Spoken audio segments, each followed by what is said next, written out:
Hey guys, Uncle Grizzly here with you again. I'm coming to you today bringing you an oldie but a goodie. We've got an older Zebco 202. From what I can gather with this color scheme, this reel was made probably late 50s, early to mid 60s. Along with this one, I also got its big brother, the 404. You can just barely see it there. It kind of wore off on this one, unlike on this one. When I first got both of these, they were both crusty as can be. I mean, you can see how crusty that 404 is. It's filthy. It looks terrible. Only thing I've done with the 202 so far is I just took it in, used a little bit of warm water and some mild soap and cleaned it up or washed the case up. I think it looks pretty daggum good. If you ask me, I think it looks almost brand new. It's got good smooth action on it. You get that nice ring whenever you hit the button and then turn the crank. Good smooth action. The 404, same way, just needs good cleaning. Nice smooth reel on it. It doesn't ring near as much as the 202 does, which kind of sucks, but it's still a good reel. I might do a cleanup video on this one. I don't know. Right now it just kind of depends because it's pretty much the same as the 202, just a little bit bigger. And then of course there was one size larger up from the 404, which was the 808. I need to find one of those to put in with these three. I think that'll be a nice little collection starter. A little bit of quick information about the Zebco company. A watchmaker from, I hope I'm pronouncing this right, Rotan, Texas. He was a watchmaker, inventor, yada yada. He come up with the invention, or with the idea, and invented what was to be known as a backlash-free fishing reel. That way you can spend more time enjoying fishing and less time sitting there digging out rat's nests or bird nests or whatever you want to call them. But real quick, just some quick little history about the company. The guy that invented the backlash-free reel, his name was R.D. Hull, and he come up with his first design in 1947. By 1949, he had approached a company out of Tulsa, Oklahoma, called the 0 Hour Bomb Company. And what they did, ironically enough, was they manufactured, or they had been in business since 1932, and their main line of manufacture was the manufacturing of electronic time bombs used in oil well fracking. They checked out Mr. Hull's invention, decided they liked it, and wanted to work with him. And they worked with him for quite a while. Matter of fact, Zebco, as a bunch of you know, is one of the leading, if not the leading, fishing manufacturing producer in the world. Now, like I said, the first reel that he created, or when he first went into business with 0 Hour Bomb Company, and they decided to help him out, his first reel was called the Standard. And the very first standard spin cast reels rolled off of the assembly line on, get this, Friday the 13th in May 1949. They were known primarily as Zebco, or as 0 Hour Bomb Company, but they had coined the term Zebco just for the reels, but not for the company name, until an incident in 1956 when a friend of President Eisenhower's had asked the company to send a reel to the White House as a gift for President Eisenhower. But when the security saw the package and saw that it was labeled as coming from the 0 Hour Bomb Company, they immediately took it and plunged it into a tub of water and called the bomb squad. Later that year, 0 Hour Bomb Company officially changed the name of the company to Zebco. So if anybody's ever been wondering where the term Zebco came from, there you go. Now let's kind of get into the teardown here. You know, as old as these are, nothing really fancy on them. It's got built-in anti-reverse, your normal take-up, friction drag on here, which that's kind of stiff, but we'll loosen it up a little bit here in just a bit. Your cast, press, hold, release to throw, spin to retrieve. And first thing we're going to do, we're going to take this little acorn nut off here. Nothing fancy here. Good old trusty fishing pliers. Why not use what you're going to have on the fish bank with you, right? And we'll get a hold of that. It wasn't very tight because I had it off earlier, working on cleaning it up. Like I said, you see how nasty and crusty that is. This one was just about as bad. But we'll pull that off. The shaft is keyed somewhat. There is a flat spot on this side, and there's a flat spot on this side. I only go down as far as the threads go to fit the funky little oval shaped hole there. Unscrew the top, or the nose cone. Slide the workings out of the back, and there you go.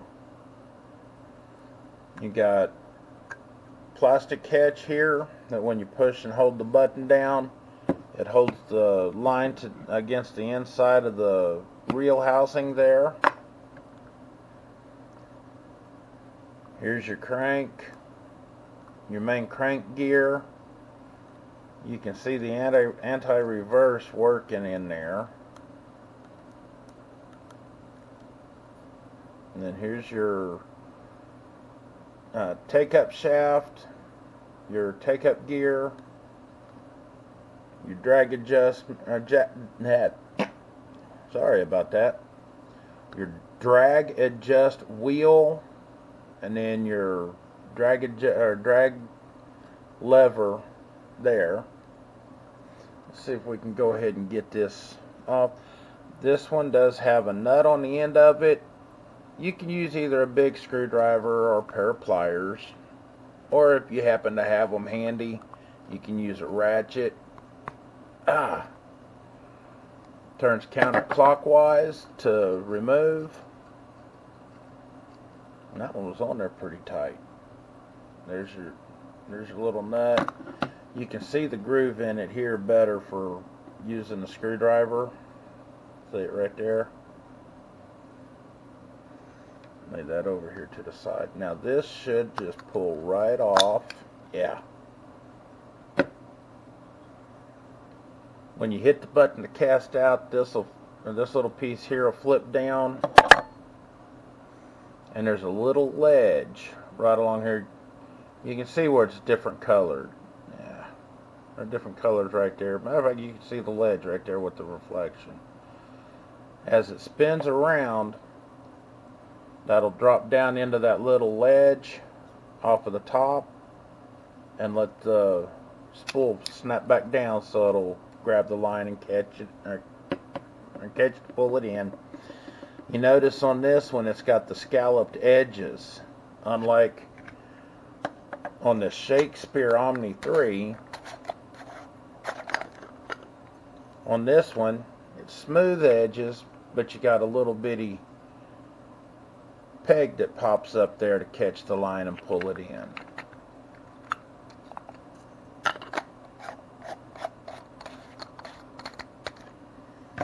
Okay, set that over here to the side. On the front, you got a big C-clip. These usually aren't that strong, so they're usually fairly easy. Little screwdriver, stick it in there, snap it out. Now, here's your spool. This one does have some old line on it, which I will be taking that off. I've got a little bit of 12-pound line. I think that might be a little too heavy for this, but for right now, it'll have to do. The teeth in the edge here is for your drag, which you've got a little metal piece. You can see it sticking up there with the fish tank shining through. As you adjust your knob here, it'll put tension on this spring piece and either release it or press it down tighter against these little teeth on the spool to provide you with the drag. Let's see. And pull these anti-reverse tabs back, and this should slide right on out. Yeah.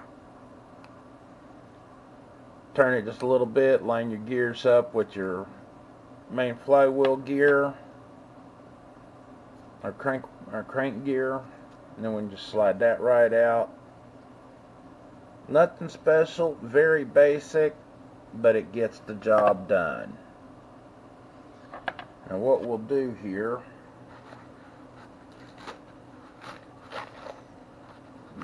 get us some paper towels here. Best shop rags in the world. Some cheap paper towels.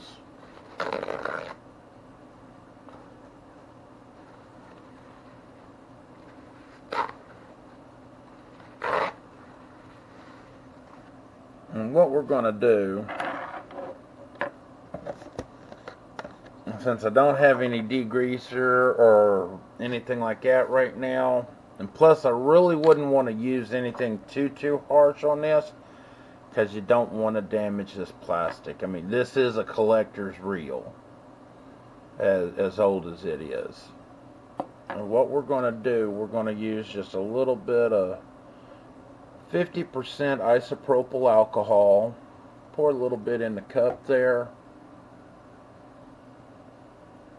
or in the cap.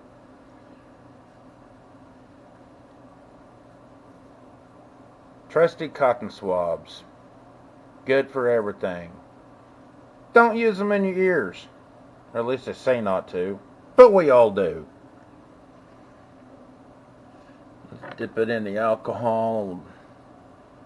Kind of clean some of this old, nasty, dried up grease off of here.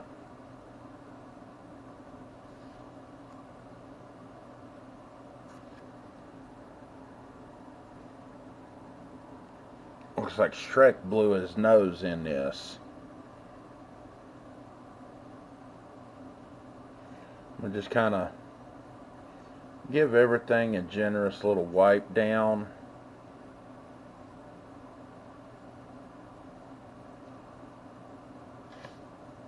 Clean out the hole for the different shafts.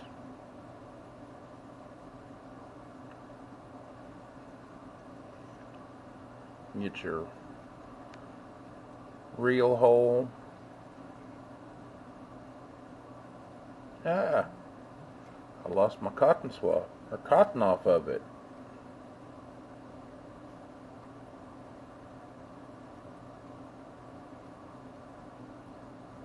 I'm going to clean that up, just push it through there, and clean all the gunk out you can.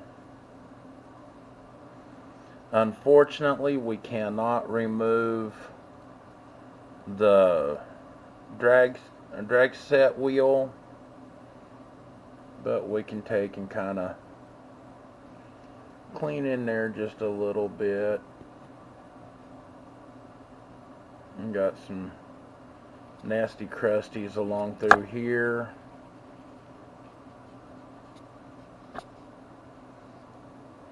Just try to get all you can out.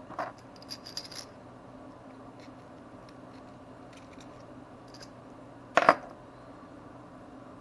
mean, unless you're real anal and real meticulous with it, you're probably not going to get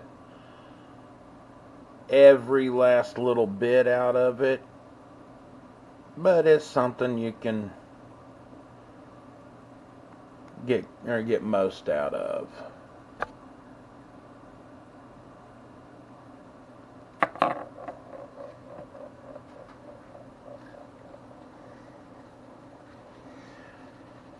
Real quick, I would like to give a big thank you to my buddy JR. He just recently moved, and in the process of moving, he gave me these fishing reels to take as kind of payment for helping him load his moving truck and stuff. He said he wasn't going to be able to go fishing for a while, and he didn't want to take and have them taking up space where he's going to be at for a while, because wasn't going to have much room. Plus, he didn't want to just leave them. So it was kind of with him doing that I decided to work on these videos, maybe do these little cleanup videos.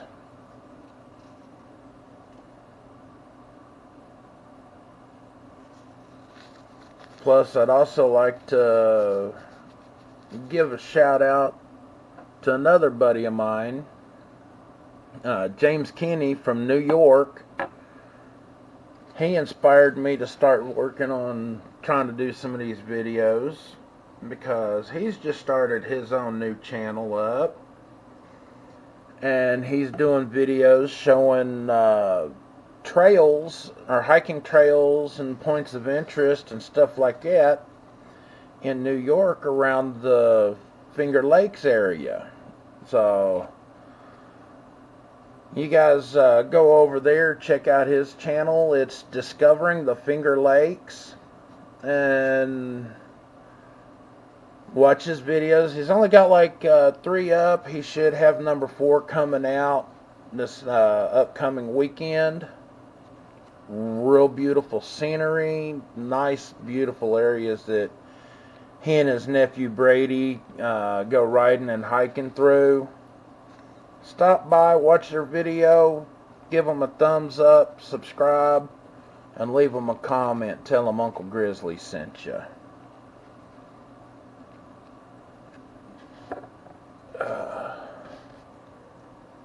Kind of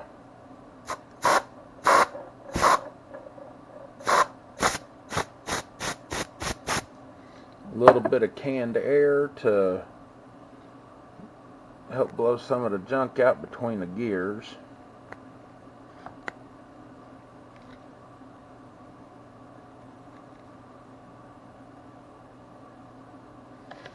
You always want to, or you want to make sure when you're cleaning them, you get all your gears cleaned out.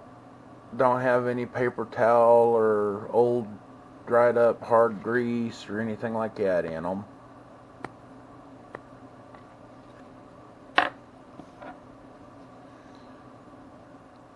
And we got this one. Wonder if we can pull that spring off. I don't think we'll be able to.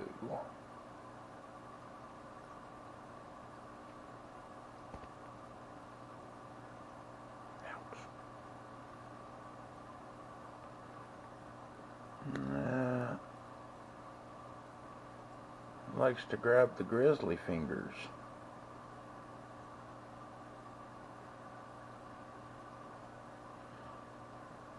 I don't think I'm going to be able to get that off of there without destroying it. I really don't want to destroy it.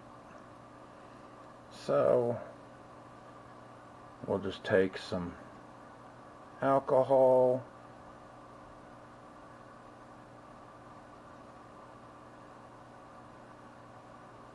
and clean around that spring real good. Get the gear teeth really good. Now I see why everybody else I watch on YouTube complains about trying to do something while watching the camera screen. Especially if you got a camera with a small screen like I've got. Kind of a pain. You tend to watch over the camera and not pay attention to what you do or don't have in the frame.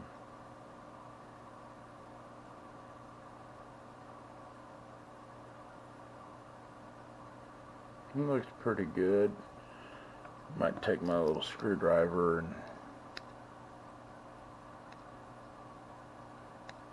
hit these to go ahead and get stuff that I can't reach with the Q-tip out.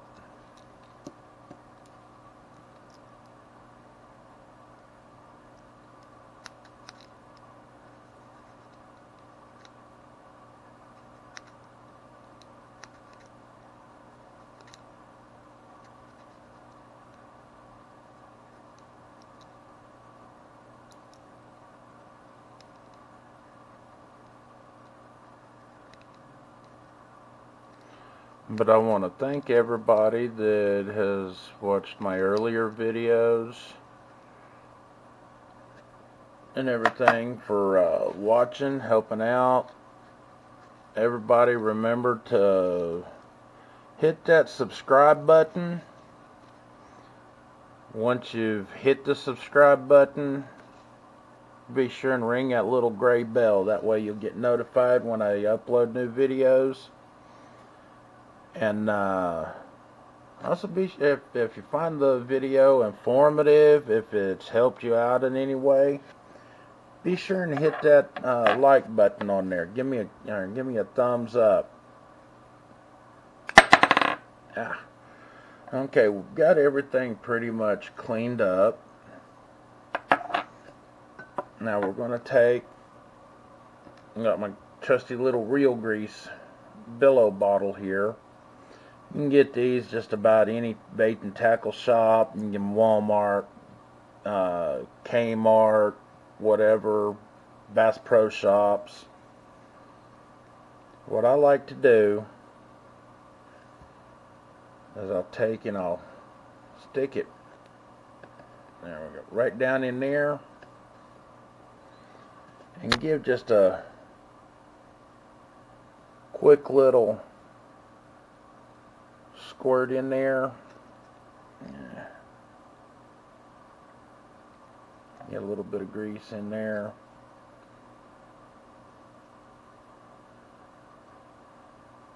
And then put a little bit in here. And right there, I'm going to have to stop this for just a few minutes. I'm running out of space on my memory card.